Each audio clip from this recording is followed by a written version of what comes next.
Nyuma y'uko ibiganiro bya Rwanda bipfuye ku munota wa nyuma, ubu noneho Kongo yarahiriye kutazigera ipfukamira umuntu uwo ari we wese, by'umwihariko umutwe wa M23 n'abawufashe.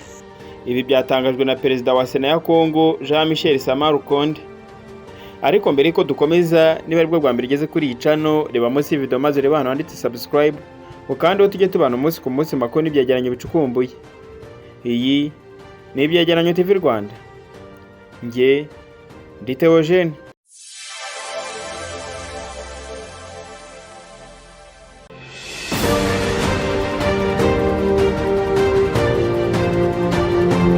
Perezida wa Sena ya Repubulika ya Demokarasi ya Kongo Jean-Michel Sama Lukonde yashimangiye ko igihugu cye gihagaze bwuma mu kurinda ubusugire bw'igihugu cyabo no guhangana n'abarwanyi ba M23, kandi ko kitazigera gipfukamira uwo ari we wese, by'umwihariko umutwe wa M23. Ibi yavuze mu muhango wo gutangiza igihembwe cya Werurwe cy'Inteko Ishinga Amategeko ya Repubulika Iharanira Demokarasi ya Kongo. Sama Lukonde yavuze ko nubwo bahanze amaso ibiganiro by'ubuhuza bya Nairobi na Rwanda bigamije kugarura amahoro mu burasirazuba bwa Repubulika Iharanira Demokarasi ya Kongo, hari imirongo batazarenga. Aya ni amasezerano agaruka ku kwambura intwari imitwe irenga 200 barizwa muri iki gihugu cya Kongo, abanyekongo bavuga ururimi rw'ikinyarwanda bagashakirwa umutekano byuzuye, bakarekwa kwicwa uko biboneye. Aya masezerano avuga ko ingabo za M23 zivangwa n'igisirikare cya Repubulika Iharanira Demokarasi ya Kongo n'abasubizwa mu buzima busanzwe bigakorwa binyuze mu nzira y'amategeko.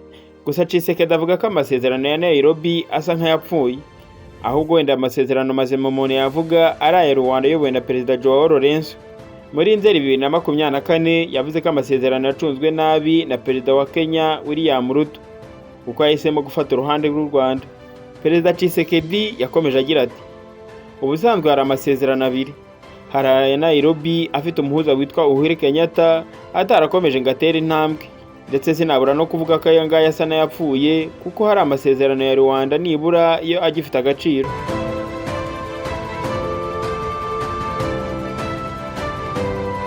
Sama Lukonde yavuze ko batazihanganira na busa kuvogera imipaka no kwigarurira ubutaka bwa Kongo. Yongeraho ko M23 igomba gusubira aho yaturutse. Yabwiye abo yitabanzi b'igihugu ko Kongo itazigera icika intege cyangwa ngo isubire inyuma mu rugamba rwayo. Yagize ati, ntituzigera tuganira ku busugire bw'ubutaka bw'igihugu cyacu. Yashyize mu majwi bimwe mu bihugu n'imiryango mpuzamahanga ko bikorana n'imitwe yitwaje intwaro mu buryo bwo gusahura umutungo kamere wa Repubulika Iharanira Demokarasi ya Kongo. Uyu mutegetsi wahoze ari Minisitiri w'Intebe yavuze ko ingingo y'2773 y'inama y'umutekano wa Loni izatuma umutwe wa M23 uhagarika imirwano nta yandi mananiza, ndetse u Rwanda ngo rugakura ingabo zarwo muri Repubulika Iharanira Demokarasi ya Kongo. Yagize ati, ndahamagarira umuryango mpuzamahanga guharanira ishyirwa mu bikorwa ry'iyi ngingo, kuko ububabare bw'abaturage bacu busaba ibikorwa bifatika kandi byihuse.